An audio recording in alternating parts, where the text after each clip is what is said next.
Olá, estamos começando mais um episódio do nosso podcast Futuro Inteligente com Deloitte e AWS. Hoje vamos falar sobre o impacto da inteligência artificial na indústria de serviços financeiros. Estou aqui com o Sérgio Biagini, líder para a indústria de Financial Services. Tudo bem, Sérgio? Tudo jóia, boa tarde. Também com o Jefferson Dente, Disruption Officer na Deloitte. Tudo bem, Jefferson? Tudo ótimo, boa tarde. E aqui ao meu lado, Fábio Cossini, especialista no setor financeiro na AWS Brasil. Tudo bem, Fábio? Tudo ótimo, prazer estar aqui com vocês. Vamos lá. Começar contigo, Biagini. Bora lá. Gente sabe que o setor financeiro ele já estava passando por uma transformação profunda, estava acelerado já há alguns anos, e aí veio a IA generativa e acelerou mais ainda o que já estava veloz. O que mudou? Como é que vocês estão vendo essa transformação? Acho que a indústria financeira, nos últimos anos, ela vive um boom de transformação, né? É a indústria que, com certeza, mais investe em tecnologia, né? Dentro das várias indústrias e setores de indústria que a gente tem. É a indústria que gosta de adotar novas tecnologias, né? Que acho que, especialmente aqui no Brasil, tem um DNA, vamos dizer assim, de adotar a inovação e de ser precursor na adoção de novas tecnologias em larga escala. Junto com a Febraban, que a Deloitte lidera esse projeto, eu pessoalmente lidero esse projeto ali junto com a Febraban. A gente está falando de mais de 35 bilhões de investimento, só 20 bancos no Brasil. Então, são figuras que a gente tem de investimento super contundentes. E quando a gente olha a agenda de inovação, a gente sabe que a inovação ela é um fator chave de diferenciação de negócios, né? Até usando aqui um pouquinho do dado da pesquisa, uma das perguntas que a gente fez para os CIOs esse ano foi: qual que são as principais estratégias de diferenciação de vocês, né, para o futuro? E inovação tecnológica era a primeira colocada na lista, né? Com mais de 80% das instituições falando que inovação era a prioridade. E aí, mas o que dentro de inovação? GenAI. GenAI em 90% dos casos. Então, com certeza, tem sido uma pauta e um tema fortíssimo de prioridade de investimento. Os investimentos em IA no ano passado aumentaram mais de 60%, são mais de 2 bi investidos nessa amostra. Então, tem sido um foco super grande e tem tomado a agenda de discussão, não só do mundo da tecnologia, mas principalmente do mundo de negócio. Né?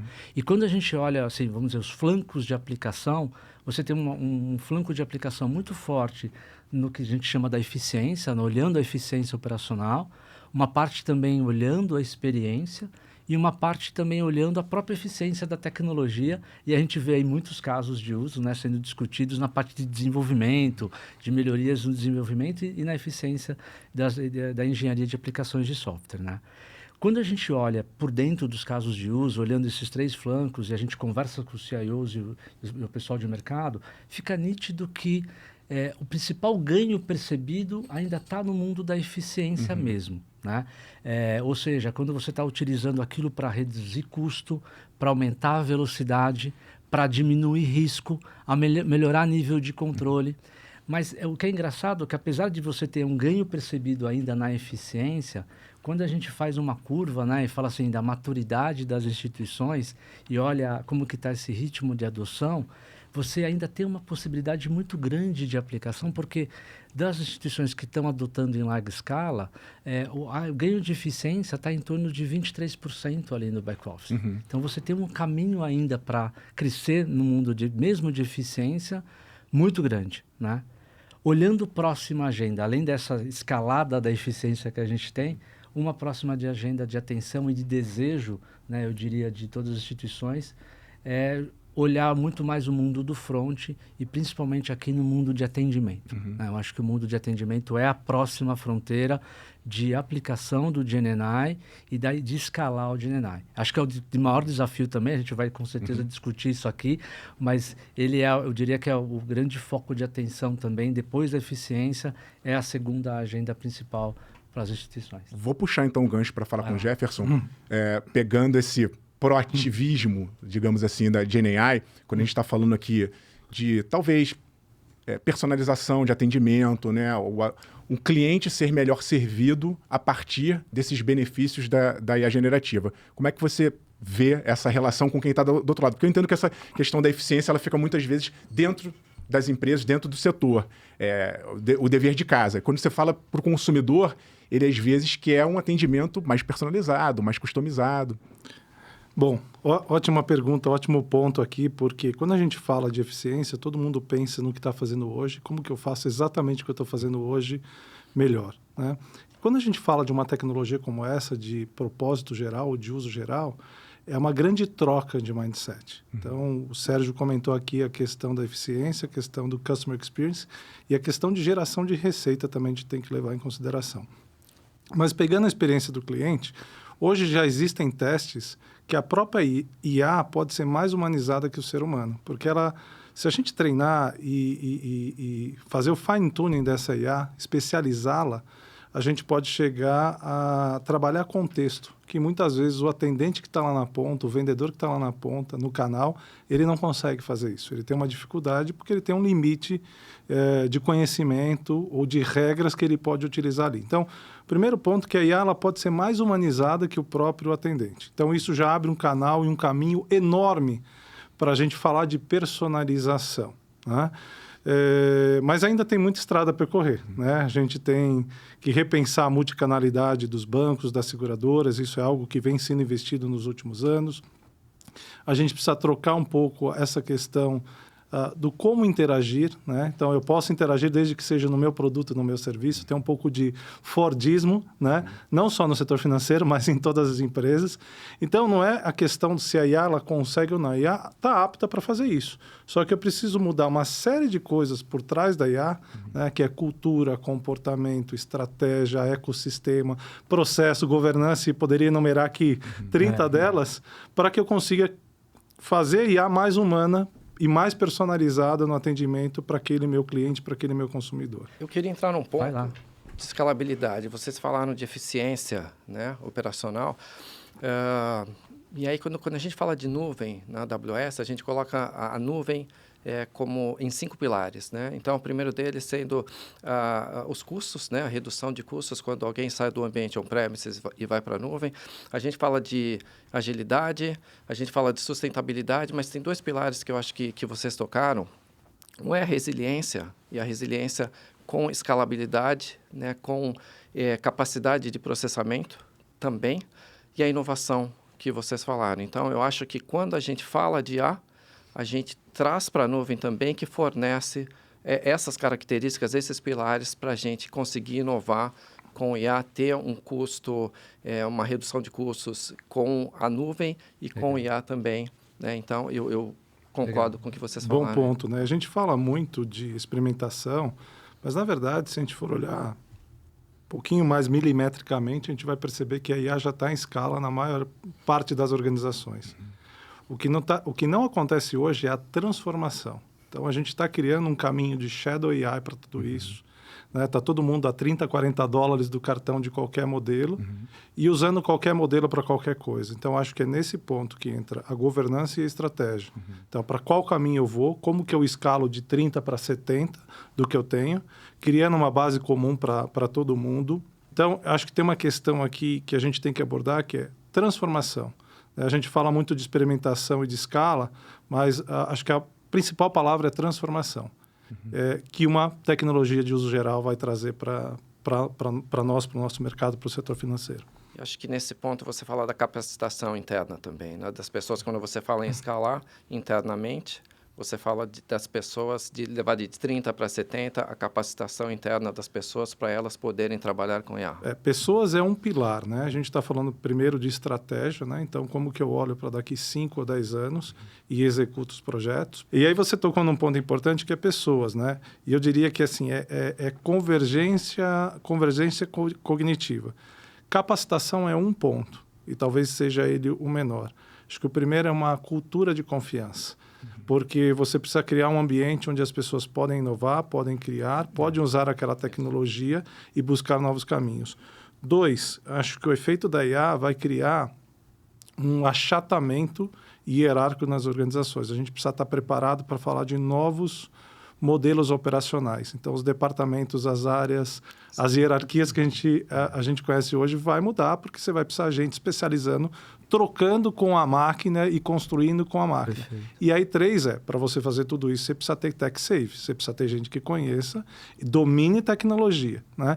Então, eu acho que em talentos ou pessoas, a gente precisa falar pelo menos dessas 3 coisas. A gente tem algumas pesquisas nossas também, né? E uma recente lá no MIT que causou um burburinho, mostrando que 95% das empresas que estavam ali adotando IA generativa naquela pesquisa não tinham retorno sobre investimento, o famoso ROI. Só 5% cruzavam o que eles estavam chamando ali de um vale. O que diz muito a respeito com o que você estava falando de, às vezes, não tem estratégia. Às vezes a pessoa começa a fazer um piloto, implementa alguma coisa, porque acha que está fazendo algo com tecnologia, mas não está fazendo.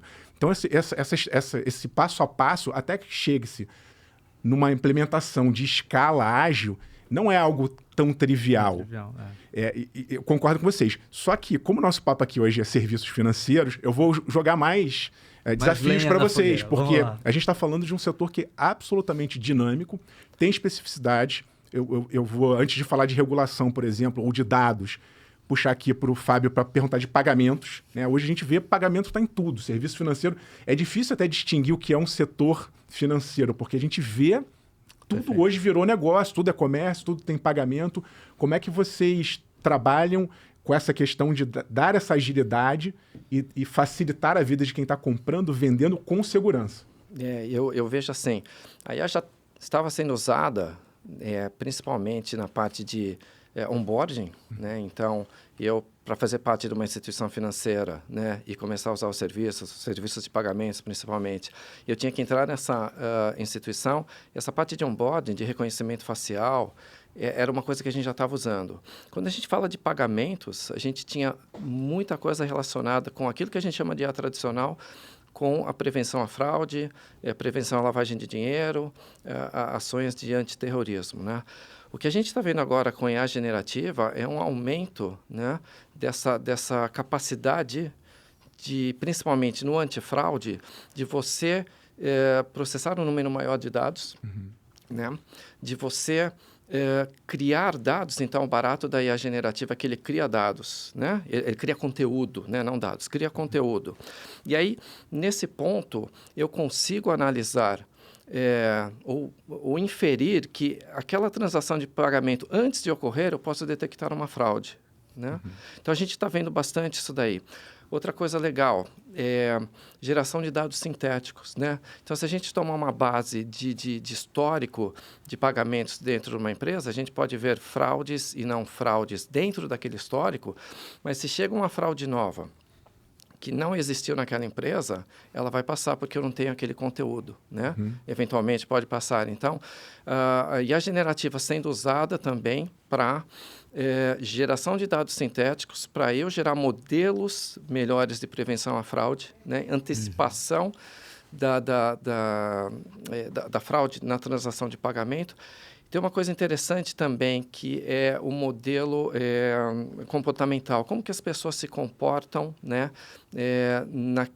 fazendo a transação. E aí, fora o onboarding, o reconhecimento, o multifactor authentication e tal, a gente tem também a forma como a pessoa se comporta. Então, eu posso falhar com tudo isso, mas eu ainda tenho a IA sendo utilizada para ver como a pessoa se comporta. Eventualmente, não é ela, eu posso detectar essa fraude. São alguns casos, né? Então, acho que a IA generativa, ela já vinha sendo usada como... a IA, né? Ela já vinha sendo usada tradicionalmente, né, para modelos preditivos, e agora para geração de conteúdo, para inferências, antecipação de fatos e a própria experiência, né, do cliente no momento da compra. Então, quando a gente fala de dados, né, voltando aqui aos fundamentos de como se começa esse processo, Jefferson, queria que você fizesse uma análise, porque a gente sabe que nesse mundo tudo vai começar ali por uma boa base de dados, se isso não for bem tratado, bem escolhido. E a gente está passando também, especificamente no setor financeiro, por algumas mudanças. Tem toda uma questão de CNPJ. Como é que essas soluções tecnológicas fazem com que bancos, seguradoras tenham processos mais eficientes, usando tecnologia e melhorando, acelerando o uso eficiente dos dados? Primeiro, o dado é a fundação e a base para tudo isso, né? Então, quanto mais sofisticação, quanto mais governança, quanto mais quantidade, quanto mais qualidade você tem no dado, mais você vai conseguir aplicar tecnologias ou IAs mais sofisticadas, né? que acontece muito no mercado, que assim, às vezes eu tenho sofisticação e eu quero aplicar alguma coisa simples, ou às vezes eu não tenho dado e eu quero colocar o super agente que vai fazer aí personalização na ponta, e aí isso dá um problemaço, porque você não consegue conectar Lé com CRE, essas coisas não funcionam lá na hora que vai conversar com o cliente. Então, acho que essa é uma competência e uma das disciplinas que precisam ser mais trabalhadas ainda, né? E a GenAI nos mostrou isso, porque todo mundo tinha uma ciência muito grande de que as plataformas e o knowledge base, que a gente chama agora, estava pronto e não estava. E isso deu um step back naquilo que peraí, então para eu aplicar GenAI eu preciso, né, ter mais dados ainda, precisa ter um microdado, né, para chegar no comportamento que a gente comentou aqui, você precisa ter um microdado, né? Então, acho que esse é um primeiro passo e eu acho que essa aqui é uma competência que todos sabem e aqui tem muito esforço no final do dia. Bom, então isso vai servir para 2 caminhos, uma vez que esse ativo estiver bem preparado. Primeiro, para mudar o meu modelo de negócio. A gente acabou de falar de pagamentos aqui. Então, se a gente pensar numa experiência, numa loja web ou física, a empresa de pagamento ou o banco ela vai ter que entrar um pedaço da cadeia para frente, um pedaço da cadeia para trás, assim como o varejo vai ter que entrar um pedaço para frente, um pedaço para trás. Porque a experiência ela não é composta por um agente de IA. Então, isso é estratégia, não? E não a gente falar, vou construir agentes. No final do dia, eu estou fazendo automações sofisticadas no meu processo. Eu não estou criando algo personalizado. Então, quando a gente constrói soluções, a gente tenta olhar essa cadeia como um todo. Bom, o que eu vou abranger aqui? Qual a experiência que eu tenho? E mais, como que esse GenAI vai se conectar a outras tecnologias para criar essa experiência? A gente estava falando aqui de fraudes, né? A gente está num mundo que tem muitas tentativas de golpe e, ao mesmo tempo, é um setor que precisa de inovação, como você está falando. Sem dúvida. E há pessoas que dizem, olha, muitas vezes a regulação demais freia a inovação, dá para inovar com segurança.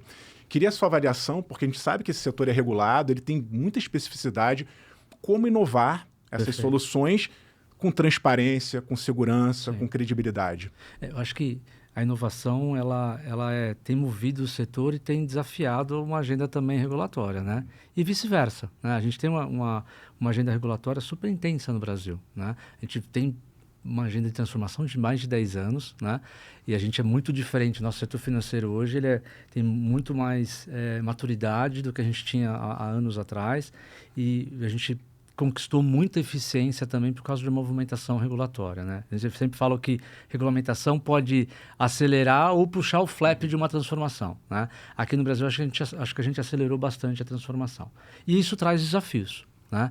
Eu acho que é importante também, ao mesmo tempo que a gente faz uma transformação de setor, uma transformação regulatória, a gente também consiga ter tempo de fazer com que nossos motores, né, que garantem a estabilidade do setor, garantam a segurança, também acompanhem essa velocidade. Acho que isso é um momento que um pouco até do que a gente está vivendo, né? A gente tem um momento grande de aumento de fraudes, né? Então, a gente hoje tem que entender se a gente estava preparado o suficiente, né, como jurisdição, para combater isso de uma forma bastante efetiva, né? E eu entendo que a gente tem investido muito dinheiro, né, nessa frente de combate à fraude. Ela é importantíssima, é uma agenda importantíssima e a gente tem que ter um arcabouço regulatório e também a capacidade de investimento tecnológico para a gente poder mitigar os efeitos que possam haver dentro de uma jurisdição.